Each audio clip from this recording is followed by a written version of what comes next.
ದ್ರೌಪದಿಯ ಸ್ವಯಂವರದ ನಂತರ ಕುಂತಿಪುತ್ರ ಕರ್ಣನ ಹೃದಯ ತುಂಬಾ ಶೂನ್ಯವಾಗಿತ್ತು. ಕಾಡುದಾರಿಯ ಹಾದಿಯಲ್ಲಿ ನಡೆದು ಬರುತ್ತಿದ್ದ ಕರ್ಣನಿಗೆ ಕಾಡಿನ ಮಧ್ಯೆ ರಾಜಕುಮಾರಿ ಒಬ್ಬಳ ಆಕ್ರೋದನ ಕೇಳಿ ಬರತೊಡಗಿತ್ತು. ಅಲ್ಲಿಗೆ ನಡೆದ ಕರ್ಣನಿಗೆ ಓರ್ವ ರಾಜಕುಮಾರಿ ಹಾಗೂ ದಾಸಿಗೆ ಕಾಡುಗಳರ ಗುಂಪೊಂದು ದೌರ್ಜನ್ಯ ಎಸಗುತ್ತಿದ್ದ ದೃಶ್ಯ ಕಣ್ಣಿಗೆ ಬಿತ್ತು. ಸಹಾಯಕ್ಕಾಗಿ ಹಂಬಲಿಸುತ್ತಿರುವ ಆ ಹಬಲೆಯರಿಗೆ ಸಹಾಯಕ್ಕೆ ನಿಂತ ಕರ್ಣ ಅಲ್ಲಿಂದ ಕಾಡುಗಳರನ್ನು ಓಡಿಸಿದ.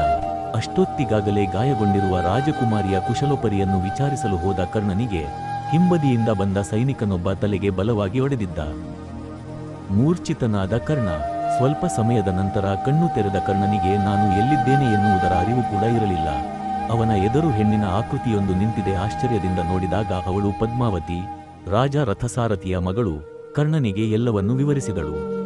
ನಿನ್ನೆ ನನ್ನ ಜೊತೆಯಲ್ಲಿ ಇದ್ದವಳು ಚಿತ್ರವತ ಮಹಾರಾಜನ ಏಕೈಕ ಮಗಳು ಹಾಸ್ಯವರಿ, ಹಾಗೂ ನಾನು ಅವಳ ದಾಸಿ ಪದ್ಮಾವತಿ. ಕರ್ಣನಿಗೆ ಪದ್ಮಾವತಿಯ ದಿಟ್ಟತನ, ಅವಳು ಕಳ್ಳರೊಡನೆ ಹೋರಾಡಿದ ರೀತಿ ನೋಡಿ ಕರ್ಣನಿಗೆ ಪದ್ಮಾವತಿಯ ಮೇಲೆ ಅಭಿಮಾನ ಮೂಡಿತ್ತು. ಪದ್ಮಾವತಿಯ ಬಳಿ ಏನೋ ಕೇಳಬೇಕೆನ್ನುವಷ್ಟರಲ್ಲಿ ಅಲ್ಲಿಗೆ ಪದ್ಮಾವತಿಯ ತಂದೆ ದ್ವಿಮತ ಸೇನನು ಬಂದ. ತಾನು ಯಾರೆಂದು ತಿಳಿಯದ ದ್ವಿಮತ ಸೇನ ಹಾಗೂ ಪದ್ಮಾವತಿಗೆ ಕರ್ಣ ತನ್ನ ಬಗ್ಗೆ ಹೇಳತೊಡಗಿದ್ದ. ನಾನು ಮಹಾವೀರ ಅಂಗರಾಜ ಕರ್ಣ. ತಂದೆ ಮಗಳಿಬ್ಬರು ನಮ್ಮ ಮನೆಗೆ ಬಂದ ಅತಿಥಿ ಮಹಾಶೂರ ದಾನವೀರ ಕರ್ಣ ಎಂದು ತಿಳಿದು ಆನಂದಿಸಿದರು. ಅಷ್ಟರಲ್ಲಿ ವಿಷಯ ತಿಳಿದ ಚಿತ್ರವತ ರಾಜ ಅರಮನೆಗೆ ಕರೆಸಿಕೊಂಡ. ಆಸ್ಥಾನದಲ್ಲಿ ಕುಳಿತಿದ್ದ ಕರ್ಣನಿಗೆ ಏನೋ ಗೊಂದಲ. ಅಷ್ಟರಲ್ಲಿ ಸೀರೆಯ ನೆರಿಗೆಗಳನ್ನು ಸರಿದಾಡಿಸುತ್ತಾ ಕಾಲ್ಗೆಜ್ಜೆ ನಾದಗೊಳಿಸುತ್ತಾ ಅಲ್ಲಿಗೆ ಬಂದಳು ರಾಜಕುಮಾರಿ ಹಾಸ್ಯವರಿ. ಕರ್ಣ ಹಾಸ್ಯವರಿಯನ್ನು ನೋಡಿ ಮೈ ಮರೆತು ನಿಂತಿದ್ದರೆ ಅತ್ತ ಕರ್ಣನನ್ನು ನೆನೆದು ನಿದ್ದೆಗಟ್ಟಿ ಕುಂತಿದ್ದಳು ಪದ್ಮಾವತಿ. ಹಾಸ್ಯವರಿಯು ತನ್ನ ಪ್ರೇಮ ವಿಲಾಪವನ್ನು ಕರ್ಣನ ಬಳಿ ಹೇಳಿಕೊಂಡಿದ್ದಳು. ಕರ್ಣ ತನ್ನ ಪ್ರೇಮವನ್ನು ಚಿತ್ರಾವತನಲ್ಲಿ ಹೇಳುವಷ್ಟರಲ್ಲಿ ರಾಜ ಚಿತ್ರಾವತ ನನ್ನ ಮಗಳನ್ನು ಕಾಪಾಡಿದ. ಏನು ಉಡುಗೊರೆ ಬೇಕು ಕೇಳು ಕರ್ಣ ಎಂದಾಗ ಇನ್ನೊಮ್ಮೆ ಯೋಚಿಸಿ ಏಳು ರಾಜನ್ ಎಂದು ಹೇಳಿದ ಕರ್ಣ. ಸರಿ ರಾಜನ್, ನಿನ್ನ ಮಗಳು ಹಾಸ್ಯವರಿಯನ್ನು ನನಗೆ ಧಾರೆ ಎರೆದುಕೊಂಡು ಎಂದು ಕೇಳಿಯೇ ಬಿಟ್ಟ ಕರ್ಣ.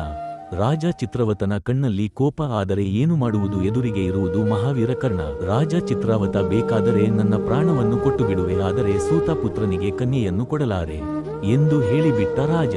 ಯಾರು ಬಂದು ಹಾಸ್ಯವರಿಯ ಕೈಯನ್ನು ಹಿಡಿಯುತ್ತಾರೆ ನಾನು ನೋಡುತ್ತೇನೆ ಎಂದು ಕರ್ಣ ಹೊರಟು ನಿಂತ. ಕರ್ಣ ಹಾಸ್ಯವರಿಯ ಸ್ವಯಂವರದಲ್ಲಿ ಚಿತ್ರಾವತನನ್ನು ಸೋಲಿಸಿ ಅಲ್ಲಿ ನೆರೆದಿರುವ ರಾಜರನ್ನು ತಲೆ ಎತ್ತದಂತೆ ಮಾಡಿದ ಕರ್ಣನಿಗೆ. ಆದರೆ ಹೂವಿನ ಹಾರವಿಡಿದು ನಿಂತವಳ ಮುಖದಲ್ಲಿ ಸಂತೋಷವಿರಲಿಲ್ಲ. ಸುಂದರಿ, ನನ್ನ ಕೈ ಹಿಡಿಯಲು ಮನಸ್ಸಿಲ್ಲವೇ ಎಂದು ಕೇಳಿದ ಕರ್ಣನ ಕಣ್ಣಿಗೆ ಕಾಣಿಸಿದ್ದು ದಾಸಿ ಪದ್ಮಾವತಿ. ಕರ್ಣನನ್ನು ಅಗಾಧವಾಗಿ ಪ್ರೀತಿಸಿದ್ದ ಪದ್ಮಾವತಿಗೆ ತುಂಬಿದ ಸಭೆಯಲ್ಲಿ ಹೇಳಿದ ಕರ್ಣ, ಸೂತಪುತ್ರಿಯಾದ ಪದ್ಮಾವತಿ, ಇನ್ನು ಈ ಸೂರ್ಯಪುತ್ರ ಅಂಗರಾಜ ಕರ್ಣನ ಪಟ್ಟಧರಿಸಿ